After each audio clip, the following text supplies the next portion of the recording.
Senator Whittaker. It being 2 p.m, we'll move to questions. And Senator Cash. Thank you, President. And my question is to the Minister representing the Prime Minister, Senator Wong. The Easter long weekend begins in 4 days.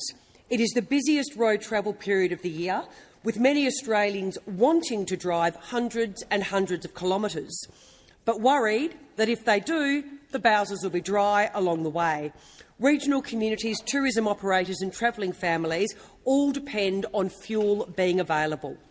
Treasurer Jim Chalmers is telling Australians to go ahead with their Easter holiday plans, even as more than 870 service stations have run dry or are missing at least one type of fuel.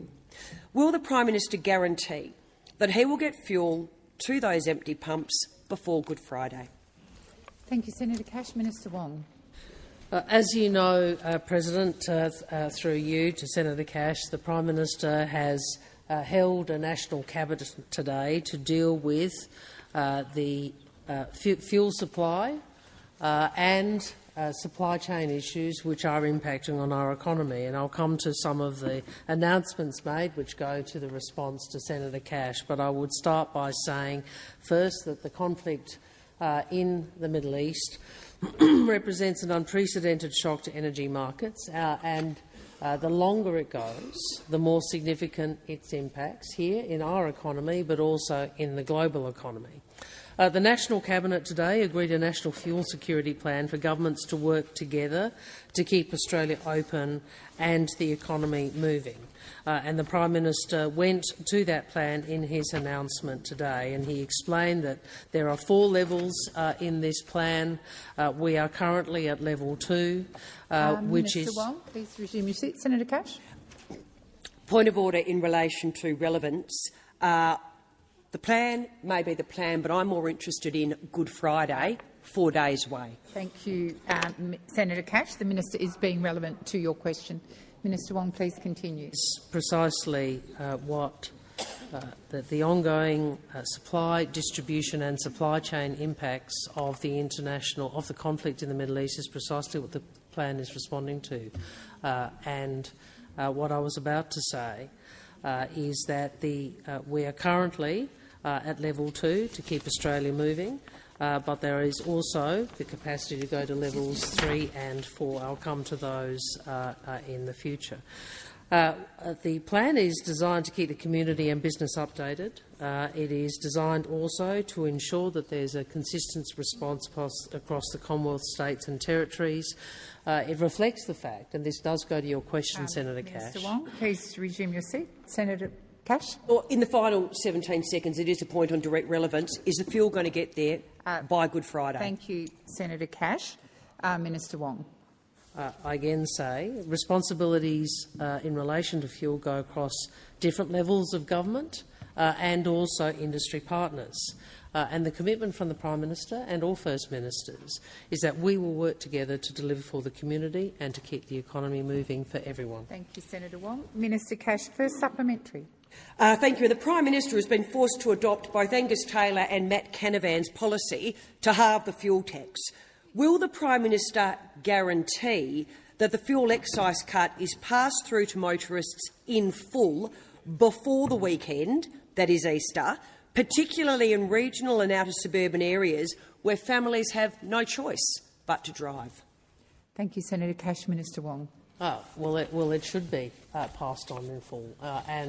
I think the Prime Minister and the Treasurer were asked this very question in the press conference just now, and the Treasurer spoke about the additional powers that the ACCC has and will and should utilise in the event that petrol stations do not pass this reduction in excise through at the Bowser.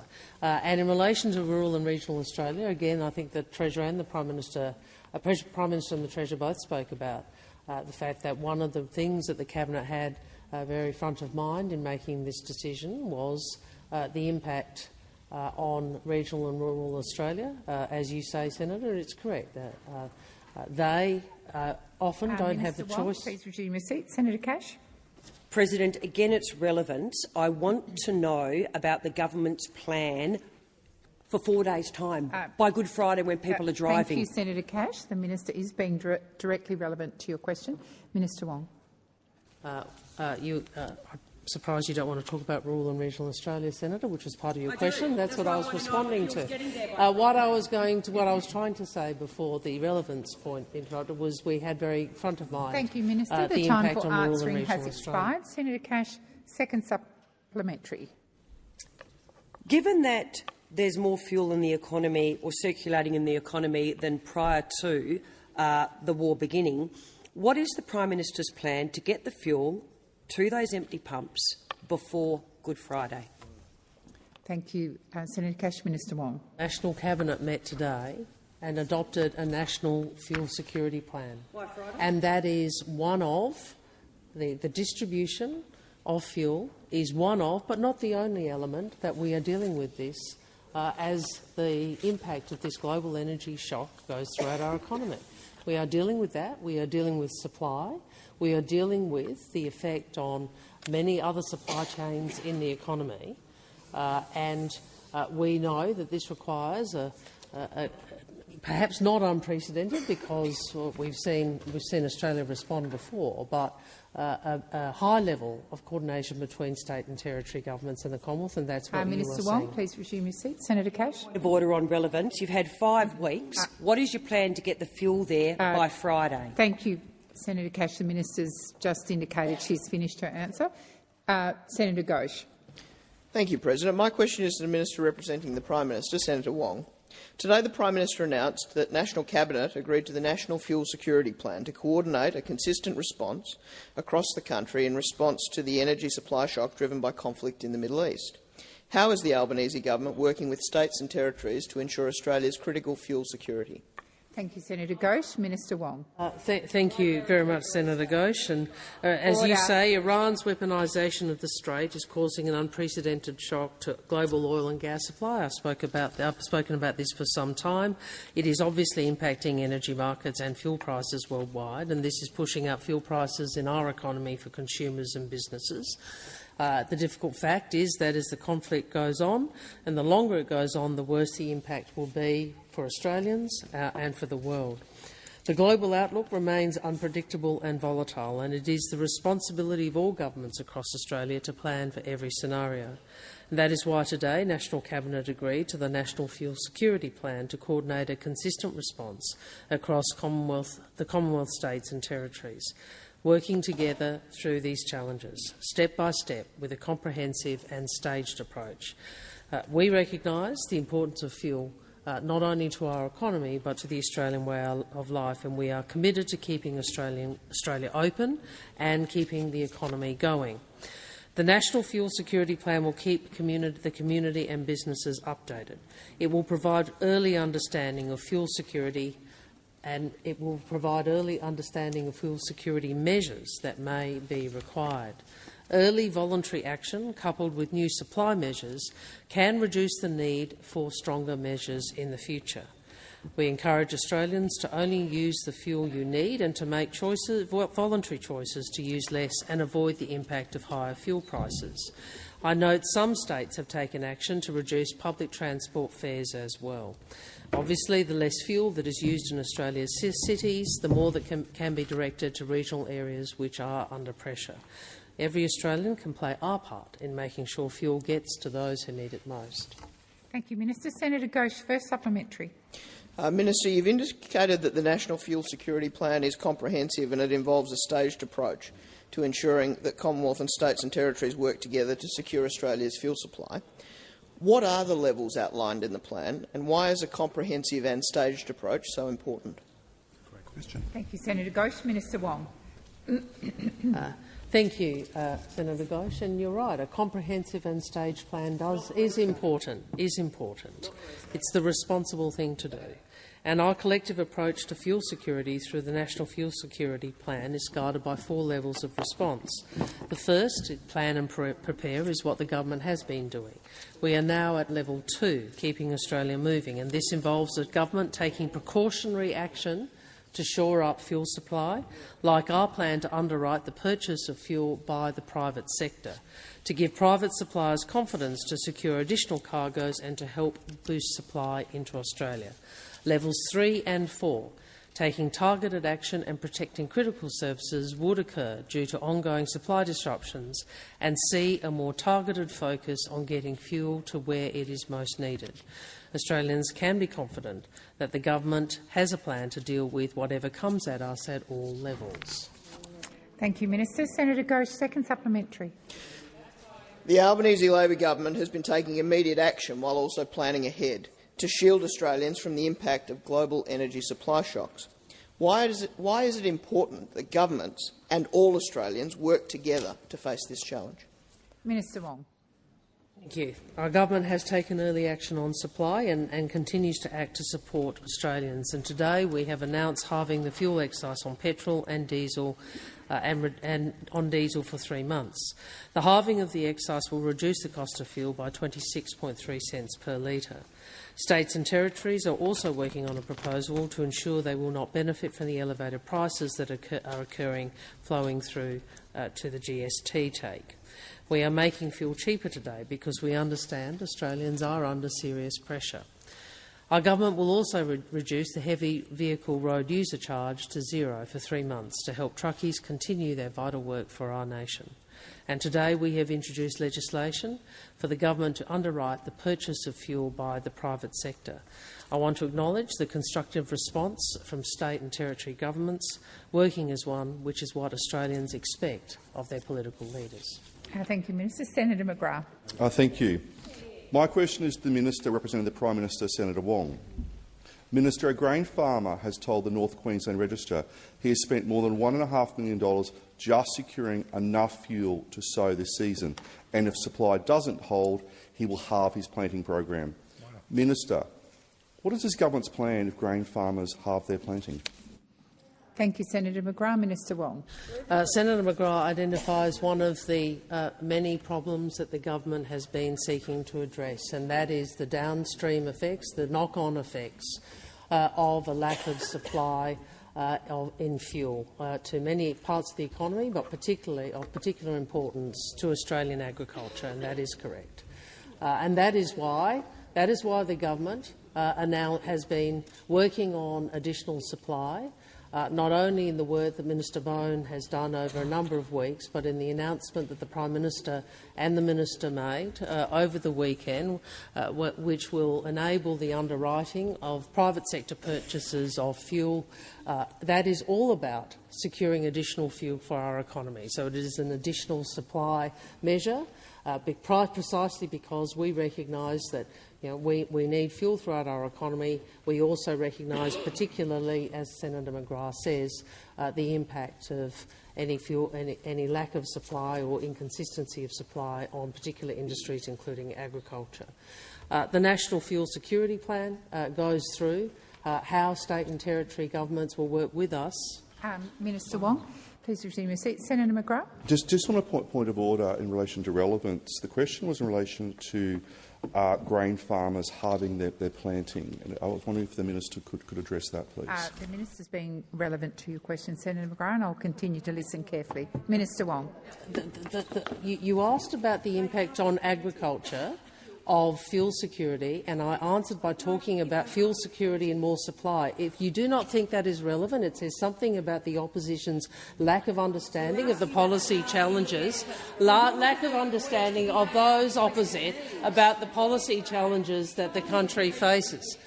So what we are seeking to do is to secure more supply.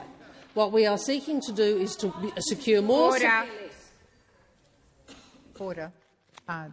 Minister Wong, have you concluded? Or yep, thank you. Seeking to do is to secure more supply for farmers, for regional communities and for the country. And that is because we understand the consequences of not doing so. That is the announcements that we have made and the fuel security. Has expired. Senator McGrath, first supplementary. Thank you. Minister, it is no longer a fuel crisis. It is now a fuel and fertiliser crisis.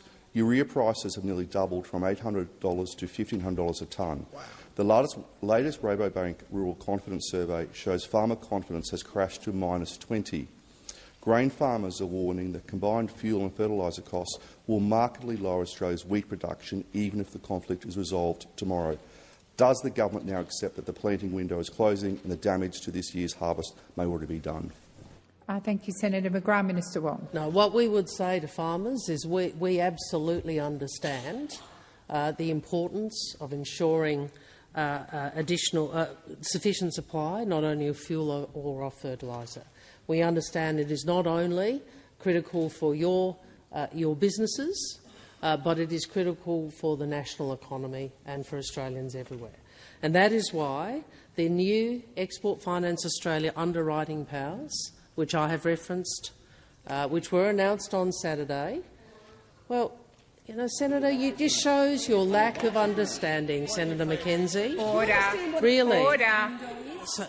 Is precisely McKenzie, come to because order. of the consequences such as those to which you refer, Senator McGrath. And the EFA underwriting powers are designed to de-risk additional uncontracted shipments of key products directed at regions and industry suffering shortages, and we are very conscious of the importance of fertiliser. Has expired. Senator McGrath, second supplementary. Yes, second supplementary. Minister, farmers can't get diesel, they can't afford fertiliser, and some can't even keep water pumps running for livestock because their tanks are dry. The Rabobank survey says limited access to fuel and fertiliser means some growers will simply not plant in 2026. When these crops aren't harvested and food prices go through the roof, will this government finally take responsibility, or will it keep telling farmers and families there's no need to panic? Thank you, Senator McGrath. Minister Wong. We all want farmers to plant. And that is why we have moved to shore up those supply chains, both for fuel and for fertiliser, both urea-based and ammonium phosphate-based fertilisers. So I would just make this point. We all understand the consequences of this conflict into our economy, including into agriculture. And the government made a very conscious decision to ensure that the EFA powers were not just directed at fuel, but were directed at the other lines, supply chains, including urea, which are so critical for the Australian economy and for our food security. Thank you, Minister. Senator Waters. Thank you, President. My question is to Minister Wong, representing the Prime Minister. Over the weekend, we saw Victoria and Tasmania announce their plans to make public transport free, as the Greens have been campaigning for several weeks. The government supported this illegal war, which has led to the fuel crisis. Free public transport would give cost of living relief and reduce demand in the cities, and thus free up fuel for our regions, for farmers. New South Wales is saying that cost is the barrier to them also making public transport free. National Cabinet just wrapped up and there was no announcement about public transport. Why are you refusing to reduce demand in this fuel crisis by funding the states to introduce free public transport to help families, farmers and fuel security? Thank you, Senator Waters. Minister Wong. Well, first, on the provision of free or lower-cost public transport, we welcome that, and that is a good thing. That is a good thing. And I understand that Victoria and Tasmania already have done so, that other states and territories have also looked at lower-cost public transport, and obviously the more that we can, through voluntary measures and through choice, can reduce our fuel usage, particularly in the cities, then obviously the more capacity there is to address some of those distributional challenges that we are seeing in regional Australia, which, as Senator McGrath correctly points out, has impacts on our economy now, but also into the future. So we welcome states and territories who do that. The government has put in place a very substantial package today. There is obviously a significant cost to the budget from the fuel and diesel excise reduction and the heavy vehicle road user charge changes that we have put in place, but we believe that they are important at a time where we see fuel prices where they are as a consequence of this conflict. And I will just take issue, if I may, with the way in which the Australian Greens continue to run a political argument but never recognise the choice that Iran has made the choice that Iran has made about how it's responding, including attacking civilian targets. I await their condemnation of Iran attacking non-combatant nations, and I await your condemnation of Iran attacking civilian targets, and I await your condemnation of Iran holding the Strait of Hormuz and therefore the international fuel markets hostage. I look forward to it. Senator Waters, first supplementary. Come to order, Senator Shoebridge. Senator Waters, first supplementary. Well, we clearly condemn all war crimes and this illegal war. Gas corporations continue to make windfall wartime profits, and ordinary people are paying the price, while gas companies profit from their pain. A 25% gas tax would generate $17 billion in revenue, and with the Greens you have the numbers to pass a gas export tax of at least 25%. Why won't you stare down the greedy gas corporations and make them finally pay their fair share so we can fund free public transport and other cost of living? Minister Wong. Senator. Just ask for your direction as to how that supplementary question can be in any way relevant to the primary question. Thank you. We'll seek the advice of the clerk. I think parts of it are relevant.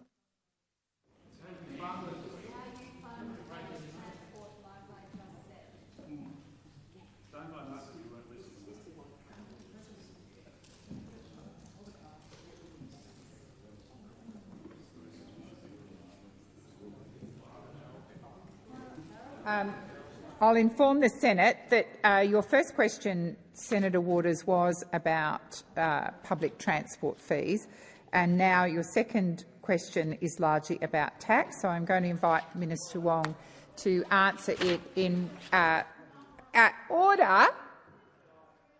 Order. I'm making the decisions here, Senator Waters, not you. I will ask Minister Wong to answer the question in whatever way she thinks fits. Minister Wong. I will do so, but I would say from public transport to tax is quite a long. Well, that has never been the rule in the Senate about supplementary questions, and I invite you to have a look at Odgers, but that's not up to you. Senator, I know this is a position of the Greens political party. I certainly understand that there is a focus on this. The government will consider all of the public policy implications of many of the proposals which have been put to us prior to the budget and in the context of the budget. Thank you, Minister Wong. Senator Waters, second supplementary. If this crisis has taught us anything, it's that we need to end our dependence on fossil fuels. We could be electrifying trucks which transport our food around the country. However, your government has indicated that the electric vehicle fringe benefits tax exemption is on the chopping block in this year's budget. Order. In a fuel crisis, will this budget help support electrifying our transport system and helping people to buy electric vehicles? Senator Watt. President, again, question time is not a magical mystery tour Senator across Watt, the Greens it's also platform. not a time to make statements. But again, I seek your direction as to whether that supplementary is relevant. And towards the end of Senator Waters' question, she did tie it back to the fuel crisis, so the question is relevant. Minister Wong. We'll make decisions in the budget context. Senator Polley. President, my question is to the Minister representing the Minister for Climate Change and Energy, Senator Ayres. Global energy market supply chains remain disrupted, and in response, National Cabinet met today to coordinate future planning and action. The Albanese Labor government recently announced new powers for the Export Finance Australia to underwrite imports. Can you, Minister, please update the Senate on these new powers and explain how they will help secure fuel supply? Thank you, Senator Polley. Minister Ayres. Well, thank you, President, and thanks, Senator Polley, for that question. The Albanese Labor government is acting to shield Australia from fuel and supply chain shocks. In this case, as the question points out, by giving Export Finance Australia the power to underwrite additional cargoes of fuel and other strategic products, including, of course, fertiliser. The bill to give EFA that power was introduced or will be introduced into the House today. That additional supply will help address regional shortages and fill critical supply gaps, in particular in fuel and in fertiliser. We are squarely focused on additional supply, not just for fuel, but for fertiliser in particular. That is consistent with all of the other measures that this government has undertaken, including, I must say, the intervention that the government made into Glencore's copper smelter facility in Mount Isa, which means that the Dyno Nobel Phosphate Hill facility is not closing in 2 days' time, but is continuing to operate as Australia's only current domestic producer of fertiliser products. We are not replacing or undercutting the operation of the domestic market. We are making sure that private suppliers can secure additional shipments themselves that are otherwise too risky to order. EFA will use its deep expertise in insurance and indemnity, commercial guarantees and loans to de-risk those additional shipments and to deliver supply in fuel and fertiliser terms, in particular for regional Australia. Thank you, Minister. Senator Polley, first supplementary. Thank you for that reassuring answer, Minister. Through you, President, can the Minister please update the Senate on other actions agreed at National Cabinet, and how will they increase our fuel security and help protect households and businesses? Thank you, Senator Polley. Minister Ayres. Well, thank you, President. Thanks again, Senator Polley. Minister Wong earlier described the National Fuel Security Plan that was adopted by National Cabinet this morning. That is about making sure that Australia has one plan for fuel security, not 9 plans for fuel security. We've made additional announcements. The Albanese Labor government today halving the fuel excise, which will lower the costs for households and businesses of fuel for ordinary Australians, because we understand that Australians and Australian businesses and Australian farmers are under pressure. We're also lowering the heavy vehicle road user charge to 0 for 3 months, and we'll delay the planned increase in that charge by 6 months. This will help trucking firms with immediate fuel costs and ensure that they continue. Thank you, Minister. Senator Polley, second supplementary. President, the Albanese Labor government is coordinating with state and territory governments on fuel security and has prioritised clear, consistent planning to protect Australians from global fuel supply shocks, showing leadership.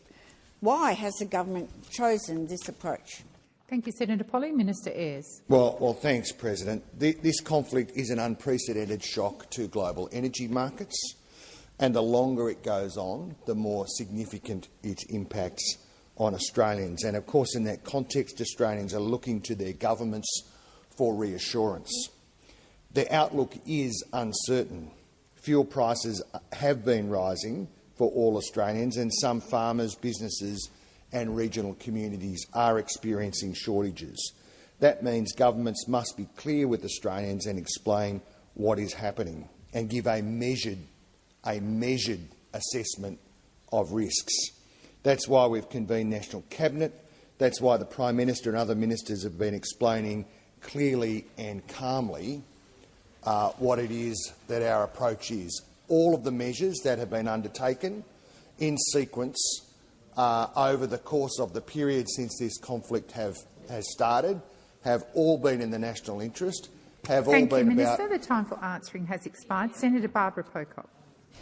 My question is to the Minister representing the Minister for Housing, Senator Ayres. Inflation is hitting Australians hard, Many households are just 1 or 2 interest rate or rent hikes away from losing their homes. Over the past 4 years, since coming to power in 2022, Labor's wasted $53 billion on tax concessions for wealthy property investors, money that's benefited top-income earners and investors while pushing up housing prices and fuelling the crisis. This is $53 billion which could have gone to building public social housing for ordinary Australians. A further $190 billion will be wasted over the next decade if Labor continues with these massive tax benefits. Minister, will you commit to scrapping the tax breaks at the May budget as a down payment on housing equality? Thank you, Senator Pocock. Minister Ayres. Well, in relation to tax policy and into the government's fiscal settings, of course, I'm sure that you'll be waiting, as all of us will be, for announcements that the government makes in the budget in the normal way. But our approach on these issues hasn't changed. Our focus is on delivering tax cuts for every taxpayer. The Treasurer and the Prime Minister, Housing Minister, has acknowledged there are, of course, intergenerational issues in housing and tax, and we've got a big agenda to deal with those issues. Intergenerational equity was indeed one of the big reasons behind our tax cuts for every Australian taxpayer. Tax cuts that the Liberals and Nationals said, when they went with their big taxing approach to the last election, tax cuts that they said they would reverse. When that was the position of the Liberal and National parties on intergenerational equity, that they wanted to lift taxes for working Australians, lift taxes for ordinary Australians. That was the Taylor proposition. That was Mr Taylor's proposition. That was Senator Canavan's proposition. Was to lift taxes for ordinary. Senator Pocock. Relevance, President. I made no inquiry about what the opposition are up to. I was asking about your Thank policy. you, Senator Pocock. I will direct the minister back to your question. Minister Ayres. We'll just say that the Labor Party is the only party in this place that's capable of delivering a fairer, simpler and more sustainable tax system that deals with those issues that you have included in your question. And our approach on housing more broadly is, as you know, squarely focused on the questions and challenges of supply. That is the questions of making sure that the private market and the Australian government's investments through the Housing Affordability Future Fund and all of the other raft of measures that we've undertaken Thank you, are Minister. directed The towards time for building more answering houses. has expired. Senator Pocock, first supplementary. Thank you. Minister, anyone watching the HAF closely knows it is not touching the sides of the housing crisis we face. Many Australians are feeling anxious, and no wonder. An illegal war is causing inflation. We're seeing interest rate hikes instead of cuts. We're seeing house prices spike, rents skyrocket and groceries upwards. Big corporations, fossil fuel companies, arms companies, Coles, Woolworth, duopoly and wealthy property investors are raking in huge profits. Minister, why is the government prioritising the 1% over ordinary people struggling to make ends meet and get a roof and hold a roof over their heads? Minister Ayres. Well, this government, President, this government is a government that has come to office in our second term with a plan to deliver tax cuts for every single Australian. For every single Australian. Having delivered tax cuts for every single Australian and done the work that has been led by formerly Minister Watt and now Minister Rishworth in the employment relations portfolio to lift wages and to make sure that Australians earn more and keep more of what they earn. And it's this government that has a very large agenda in housing and construction, driven by Minister O'Neill, to put public effort into support the private sector to build more homes in a more aggressive way than any previous government. Thank you, Minister. Senator Pocock, second supplementary. That Your policies are making things worse. The 5% home deposit scheme has pushed prices up and made it much tougher for those out there looking for a home. Renters and first-home buyers are being pushed into housing stress as interest rates keep going up. While they struggle to keep their one home, they watch the wealthy 1% buy their fourth, their fifth, their 20th. Minister, how do you think Australians feel when they see people like the Reserve Bank Governor buy a fourth house worth more than $2 million on the same day as the last rate increase, thank you, Senator as they Pollak. struggle Senator to fund their Pocock, own the time housing? for asking has expired. Minister Ayres. So, thanks, President. Well, the senator asks about our plan that we've delivered to make sure that Australians' first home buyers can secure a home with a smaller deposit. You ask about that. You indicate that you're opposed to it. Our friends across the chamber here in the Liberals and Nationals and I think One Nation, you all wanted to vote against it. You've all opposed it. But I can tell you that for first home buyers, and only that cohort— Minister Ayres, I'm very sorry. Yeah. I've called for order. When I was calling for order, Senator McKenzie, you just continued to yell over the top of me. Extremely disrespectful, as did you, Senator McKim. Minister Ayres, please continue. Well, the 5% off that home deposit may be a talking point for the Greens political party and the Liberals and Nationals in something to oppose. But I tell you what, for the first home buyers who are eligible for it, it means a lot. It means a lot. It means a lot, and it's delivering for thousands of ordinary Australians now. Thank you, Minister. The time for asking has expired. Senator McKenzie. My question is to the Minister representing the Prime Minister, Senator Wong. Jet fuel has increased in the past 14 days, up by 90 cents per litre. For bulk supplies, this means about a 70% increase in fuel price. Prices vary, but bulk fuel is about $1.70 per litre nearer major depots and up to $2.40 in remote areas. What is the Prime Minister's plan for managing a jet fuel or avgas shortage, and how is this to be communicated? Thank you, Senator McKenzie. Minister Wong. Thank you, President. Thank you to the senator. Jet fuel is obviously one of the areas that we have been focused on. I think Minister Bowen has spoken about this previously, that we have an effect on Australian markets as a consequence of the effect on global markets, probably the largest energy shock in many decades, and that conflict is placing pressure on supply chains across the economy. It is placing pressure on a number of liquid fuels. The government's doing a number of things. The first is obviously to continue to engage with international partners, to continue to engage with industry, and to continue to look to secure alternative supplies. I refer you to my earlier answers in response to your colleagues about the announcements the government has made over the last few days.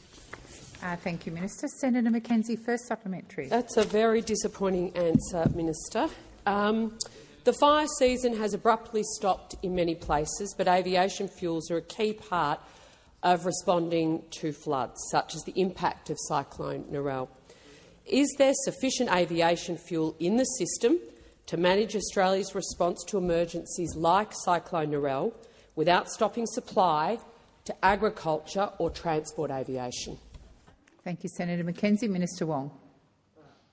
Will I again indicate to you, Senator, we are working to secure supply in global markets and through our engagement with partners. You have seen that occur over these last weeks. Both myself and the Prime Minister with international partners who are our major suppliers of a range of liquid fuels. Minister Wong, please resume your seat. Senator McKenzie. Point of order on direct relevance, Madam President. The previous answer I allowed the Minister a lot of leeway. Senator McKenzie, we've moved but this is they either have the supply onshore and know where it is, or they don't. Senator McKenzie, resume your seat. It's not a time for a very long point of... you're not in a debate with me. You've asked a point of order. The minister is being relevant. I will continue to listen carefully. Minister Wong. Senator would be aware, I would hope, that jet fuel is one of the liquid fuels subject to the minimum stock holding obligation, and that at the moment, as I understand it— Order. Order. Order. The question's been asked. I am listening carefully to the answer. Minister Wong, did you wish to continue? As I was trying to explain, and I think you're part of the government that did say you were moving to the MSO. The minimum stock holding obligation is the mechanism by which we ensure fuel is held to deal with supply constraints concerns that you are raising. The advice I have, and I'll come back and add further information. Thank you, Minister. If I'm wrong, is that we have has in excess. Expired. Senator Mackenzie, second supplementary. Winter planting for crops in many areas is about to start, which would usually mean an increase in aerial work. What is the Prime Minister doing to ensure that the agriculture sector will be supported and that there will be no disruption to critical aerial operations due to aviation fuel shortages during peak planting season? Thank you, Senator Mackenzie. Minister Wong. As I was trying to respond when that question, when I ran out of time, jet fuel is one of the liquid fuels that is subject to the minimum stock holding obligation, and the government continues to work to ensure that more supply arrives in Australia, including through engagement with global partners. The fuel plan that the Prime Minister announced earlier goes to the ways in which we will work with states and territories to address this, including in relation to jet fuel. Thank you, Minister. Senator Hanson.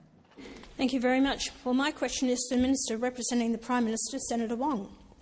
Your government's response to Australia's fuel supply problem is temporary and inadequate and does not address the fundamental problem of Australia's lack of long-term fuel security.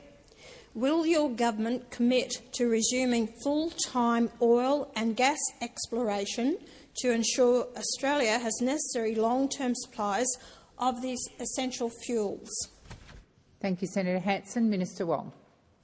Well, Senator, I think Senator Ayres went to this last week, where, in response to Senator Canavan, he pointed out that some of the exploration that Senator Canavan, in opposition or in government, had been advocating was actually not commercially viable.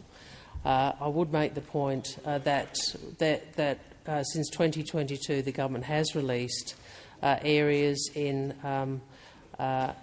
released 10 areas in northern Carnarvon, Browse and other basins for offshore exploration in August 2022, released areas in the Otway and Sorrel basins for offshore exploration in December 2025 and granted 5 offshore exploration permits.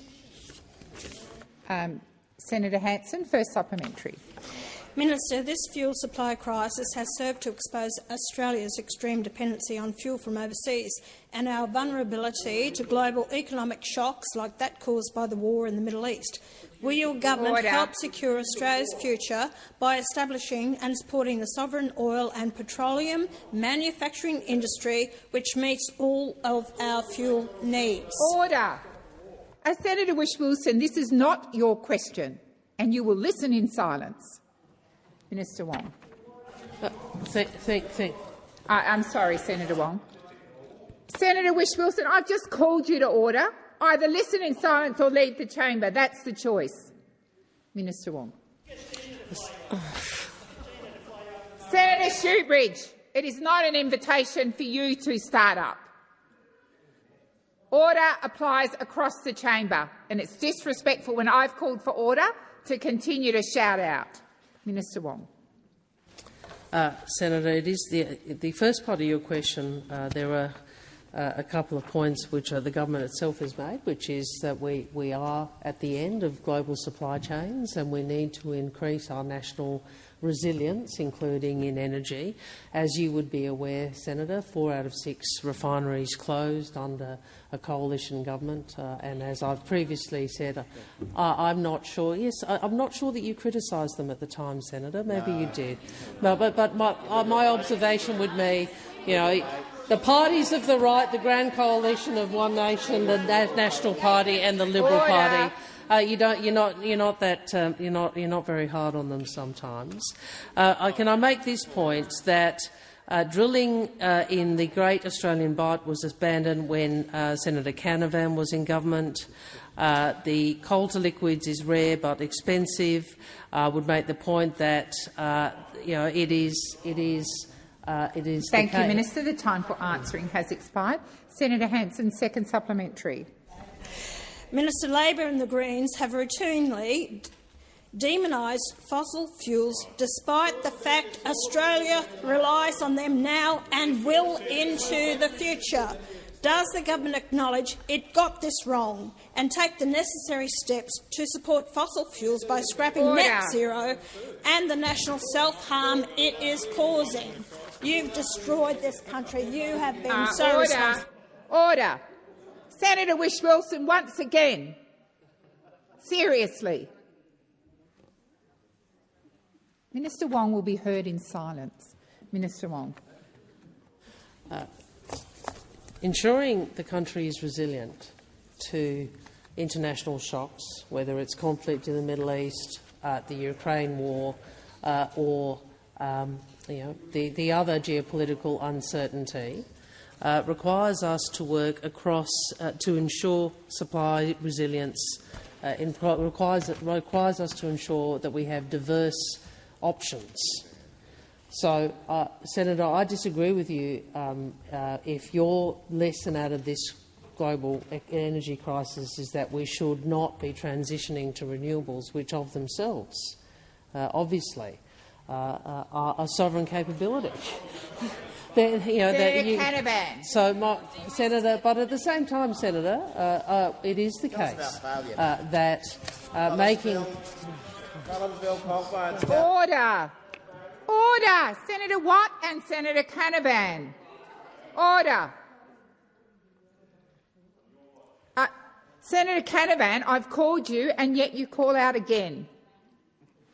Minister Wong, did you have anything further to add? Thank you. We want Australia to be energy secure. And what we will do, and what we are doing, Senator, is unlike you, we don't have an ideological view, but we will look at all the different— Thank you, Minister Wong. Thank you. Senator Babet. Thank you, President. My question is for the Minister for Foreign Affairs. Minister, can you confirm whether Australia has imported in recent years refined fuel products from countries that process Russian crude oil? Thank you. Minister Wong. Thank you, President. Thank you, Senator. I've answered this question before, and I've probably got a brief in it here, so I'll see how I go. But what I've indicated previously is that both under our government and also under the coalition government, obviously substantial bans were put in place in respect of the importation of Russian fuel, and I know you have a different view about Ukraine and a different view about President Putin, and I fundamentally and substantially disagree with your position. We have sanctioned the importation of Russian fuel because we don't believe that it is a good thing to fuel the Russian war machine so they can kill more Ukrainian citizens in their attempt to take territory. I know you have a different view, Senator. In terms of substantially transformed oil products, I indicated previously to the Senate on this, it is very difficult for countries to ascertain the origin of all the original crude oil origin of all of the substantially transformed products that we import. We have encouraged supply chain disclosure and supply chain assurance from those who are importing from countries overseas where those products are refined. Thank you, Minister. Senator Babet, first supplementary. Thank you, Minister. Now, according to a report released last year by the Centre for Research on Energy and Clean Air, Australia is the biggest buyer of Russian oil via Turkish and Indian refineries. Did your government grant a permit for these imports, or did you just look the other way? Thank you, Senator Babet. Minister Wong. Senator, I think I've just explained the policy technical problem to you. I've been upfront about that. I know, including with the Ukrainian community, have raised this with me. There isn't a system of assurance in terms of what happens after Russian oil may have gone to different refineries and then the products which might come out of it in whatever proportion.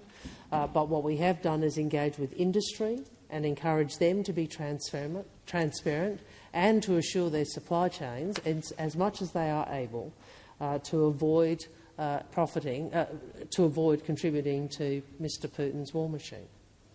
Thank you, Minister. Senator Babet, second supplementary. Minister, is it time to admit that Australia, whether we like it or not, needs Russian oil? Is it in the national interest to permit the import of all fuels, even if the products originate from Russian crude that's processed in other countries? At the end of the day, it's about Australia's national interest first. Thank you, Senator. Order on my right. Minister Wong. With respect, Senator Babet, your support for President Putin's regime is a disgrace. Senator Little. Thank you. My question is to the Minister representing the Prime Minister, Senator Wong. Minister, Bruce Boss is a 72-year-old man in regional South Australia with kidney failure who must travel up to 3 times a week for dialysis. He says he has been forced to cut his budget to survival-type rations just to cope. With fuel scarce in parts of regional Australia, how is the government guaranteeing that Australians who rely on their cars for life-saving medical treatment can access fuel when and where they need it? Thank you, Senator Little. Minister Wong. Thank you. Obviously, I wish Mr Boss, my thoughts are with Mr Boss in his management of his medical condition. It's a very difficult situation for him and for his family. Secondly, I hope that the announcements that we have made today in relation to fuel excise and diesel excise will be of assistance to Mr Boss. As I was trying to answer in response to one of your colleagues, that the Cabinet did have very front of mind the impact on... Really? Hello. The impact on rural and regional Australia of elevated fuel prices, because, as you correctly point out, there are issues of price and supply. Elevated fuel prices as a consequence of the impact on global energy markets. What I'd also say in terms of supply, we have done a number of things. First, the government has released 20% of, has begun release of 20% of the minimum stockholding obligations, with a focus on regional Australia because of the supply issues that you identify, Senator. Secondly, we announced on Saturday EFA underwriting the attaining of additional supply, and finally we will work with states, territories and also the distributors to try and deal with the distribution problems which we absolutely understand are affecting Australians, particularly in regions. Thank you, Minister. Senator Little, first supplementary. Minister, Belinda Menzies from Beaudesert, Queensland, and her family all live with significant health issues and are now cutting back on driving to medical appointments because of the fuel crisis, saying they fear a decline in their health.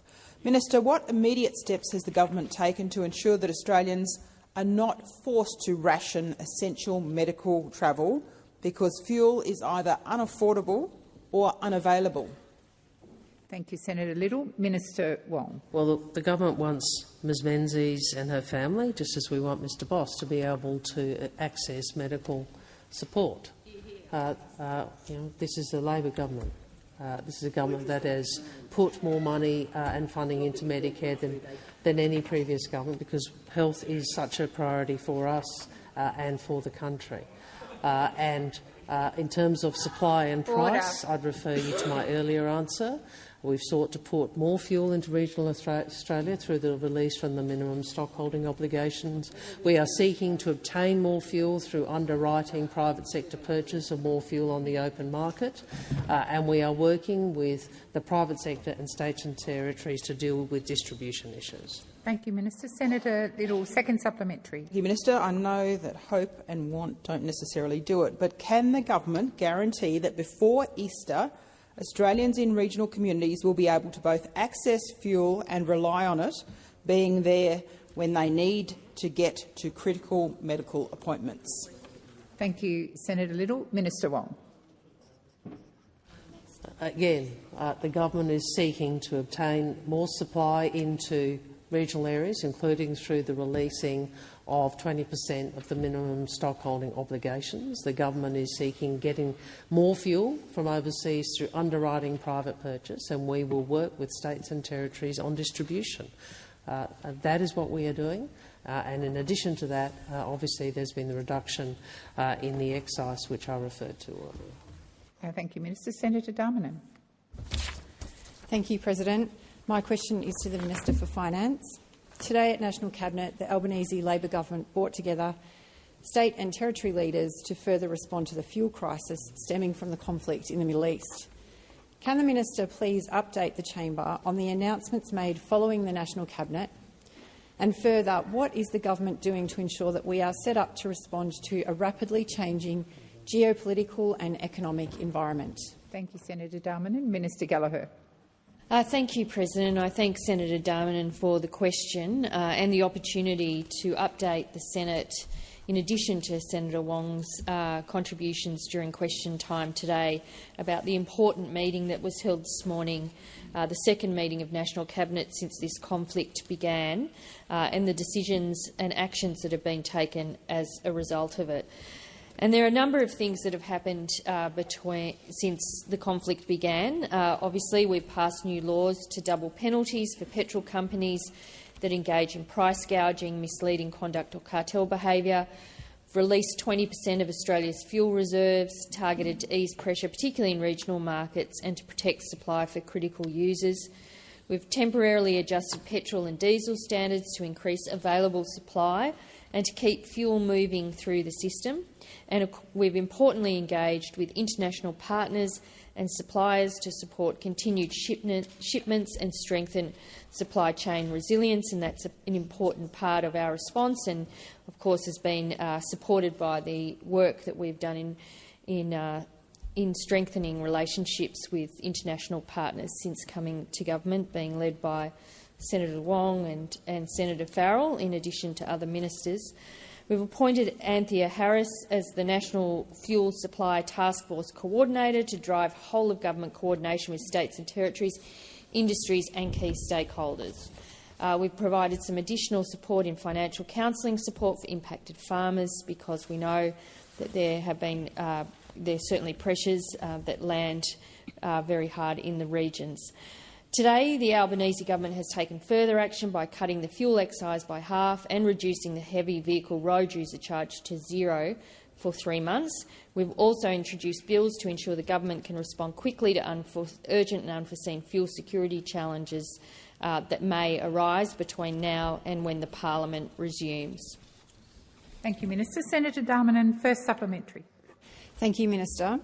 Today, the Albanese Labor government introduced bills to ensure that the government can take action, if needed, to source fuel from around the globe for use at home here in Australia. How will this ensure fuel supplies arrive in Australia? Minister Gallagher. Thank you. And guaranteeing supply and doing everything we can, using every possible avenue to ensure fuel supply across the country has been central to the work that the Prime Minister has been leading, along with other ministers, over the last 5 weeks. In terms of the bills that have been introduced, there are amendments to enable EFA to support industry to source cargoes overseas. There are also, through the EFIC Act being introduced today, these measures will ensure a joined-up approach to scaling production and distribution at home and sourcing fuel from overseas. In addition to that, we have introduced a bill to increase the advance to the Finance Minister by an additional $2 billion to provide flexibility to support fuel security response measures and related expenditure where funding needs cannot be met through existing appropriations up to the 30th of June. Senator Darmanin, second supplementary. Thank you, Minister. The National Fuel Security Plan agreed at National Cabinet today sets out clear stages to manage access to fuel as this international conflict continues. How has today's National Cabinet ensured that leaders across the country are working together to provide cost of living assistance and planning for the future? Minister Gallagher. Thank you very much, President. And today, National Cabinet bringing all of our government's leaders together, First Ministers together, to drive a coordinated response led by the Prime Minister to manage demand and prioritise supply. National Cabinet agreed to encourage Australians to only use the fuel they need, and I think it would be great if other political leaders supported that approach, creating a 4-stage plan to manage domestic fuel security, to continue to monitor demand and supply nationally, tracking shipments in transit and watch for emerging regional pinch points, to continue engagement with international partners and working with industry so additional cargoes can be secured and directed to critical gaps if needed, continue contingency planning with states and territories and stand ready to take further action to safeguard Australia's fuel security. Any shift in level will be signalled by the National Cabinet, including through consultation with relevant industries and sectors to ensure these measures work efficiently. To be placed on the